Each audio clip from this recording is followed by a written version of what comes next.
Oferecimento: Empresa ArcelorMittal. ArcelorMittal é aço, aço é ArcelorMittal.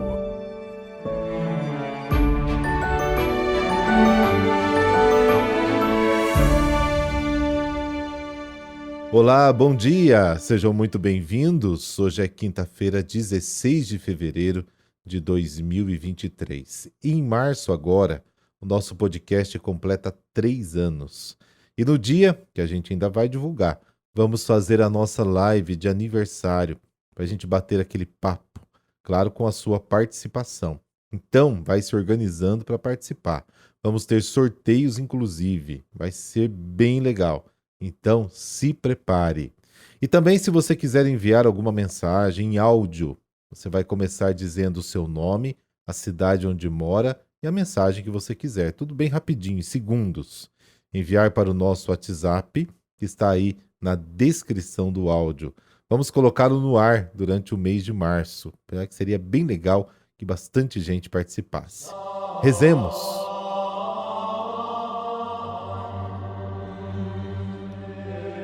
Pelo sinal da Santa Cruz, livrai-nos Deus, nosso Senhor, dos nossos inimigos. Senhor, luz verdadeira e fonte da luz, concedei-nos perseverar na meditação de vossa palavra e viver iluminados pelo esplendor de vossa verdade.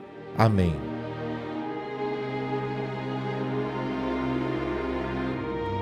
Marcos, capítulo 8, versículos de 27 a 33. O Senhor esteja convosco, Ele está no meio de nós. Proclamação do Evangelho de Jesus Cristo segundo Marcos. Glória a vós, Senhor. Naquele tempo, Jesus partiu com os seus discípulos para os povoados de Cesareia de Filipe.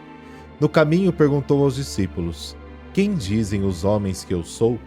Eles responderam: Alguns dizem que tu és João Batista, outros que és Elias, outros ainda que és um dos profetas. Então ele perguntou: E vós, quem dizeis que eu sou? Pedro respondeu: Tu és o Messias. Jesus proibiu-lhe severamente de falar a alguém a seu respeito. Em seguida, começou a ensiná-los dizendo que o Filho do Homem deveria sofrer muito, ser rejeitado pelos anciãos, pelos sumos sacerdotes e doutores da lei. Devia ser morto, ressuscitar depois de 3 dias. Ele dizia isso abertamente. Então Pedro tomou Jesus à parte e começou a repreendê-lo. Jesus voltou-se, olhou para os discípulos e repreendeu a Pedro, dizendo: Vai para longe de mim, Satanás. Tu não pensas como Deus, e sim como os homens. Palavra da salvação. Glória a vós, Senhor.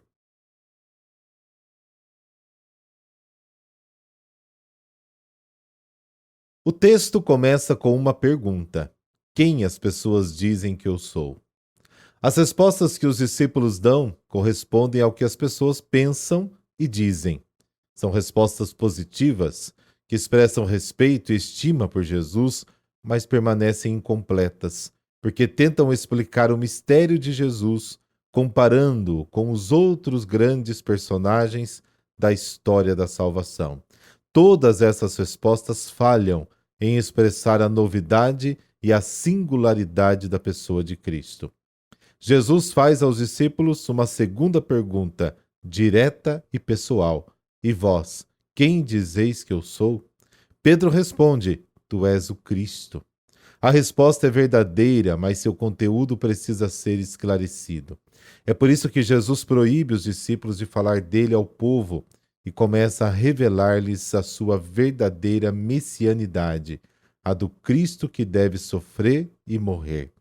Ele não é o libertador no sentido desejado pelo povo, mas o Salvador no sentido desejado por Deus. Cristo deve trilhar o caminho que o levará à cruz. Versículo 31. Para sacrificar a própria vida pela salvação de todos. Jesus é o Filho do Homem caminhando para a cruz. Deste ponto em diante, o tema da cruz e ressurreição é, de certa forma, o único tema tratado, porque tudo gira em torno deste tema. Sendo insuficiente a ideia que os discípulos têm do Messias, Jesus inicia um novo ensinamento, uma nova revelação. E precisamente Pedro, que havia proclamado com certeza tu és o Cristo, se opõe violentamente à nova revelação de Jesus. O Messias que ele e seus companheiros esperam é aquele que mata os outros quando necessário, não aquele que entrega a própria vida. Mas Jesus é o Cristo como Deus o quer, não como os homens gostariam que fosse.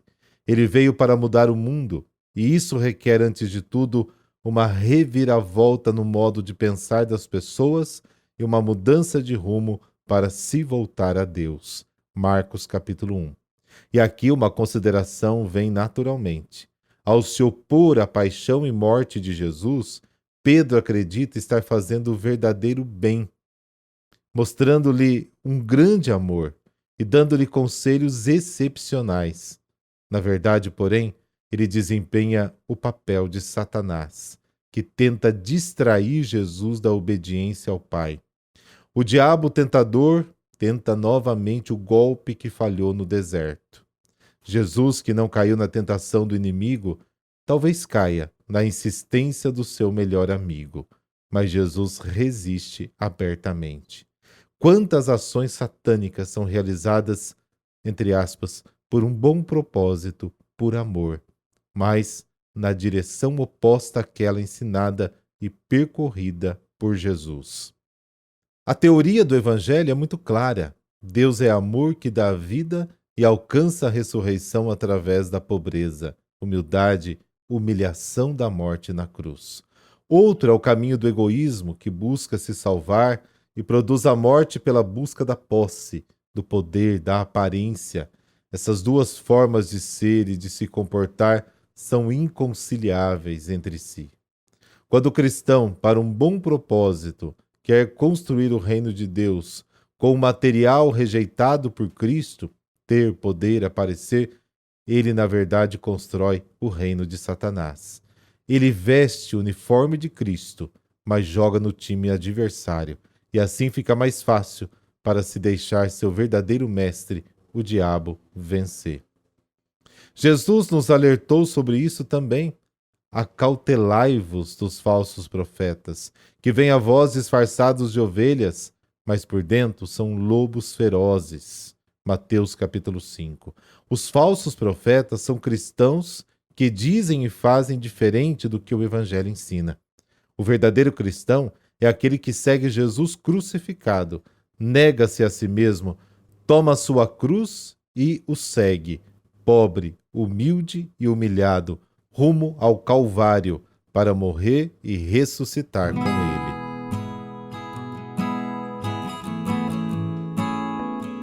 Santo Onésimo. Onésimo era escravo de um homem rico chamado Filémon, que habitava em Colossos, na Frígia, hoje Turquia, e que São Paulo converteu com a família ao cristianismo.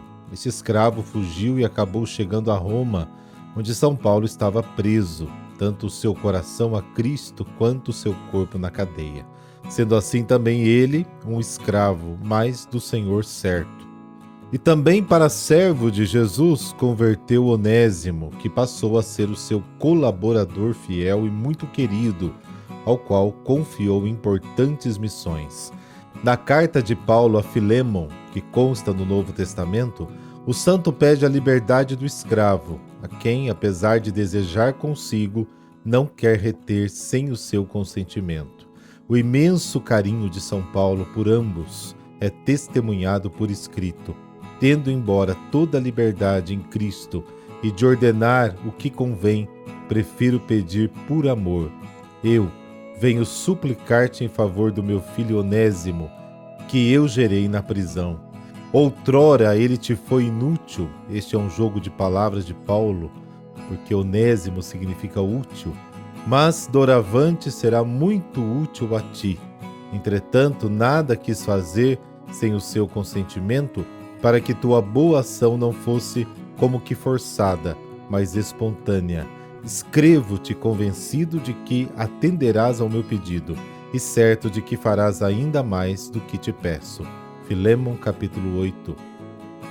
De fato, Filémon recebeu e libertou Onésimo, devolvendo-o a Paulo, que segundo a tradição da igreja grega e romana, sagrou o bispo de Éfeso. Posteriormente preso, foi levado a Roma e martirizado por apedrejamento no ano 109. Os termos que São Paulo usa na carta sobre Onésimo são meu filho, muito querido para mim, como se fosse o meu próprio coração, acolho como a mim próprio. O antigo escravo mereceu esses elogios, porque aceitou ser servo de Deus, independentemente da sua condição humana. Ó Deus Pai, legítimo Senhor de todos os vossos filhos, dai-nos por intermédio de Santo Onésimo a graça de, como ele, vos aceitar integralmente nos nossos corações, espontaneamente martirizando o nosso amor próprio e deixando a escravidão do pecado, para vos sermos úteis, servindo a vossa Igreja. Amém. Abençoe-vos o Deus Todo-Poderoso, Pai, Filho, Espírito Santo. Amém. Até amanhã, se Deus quiser.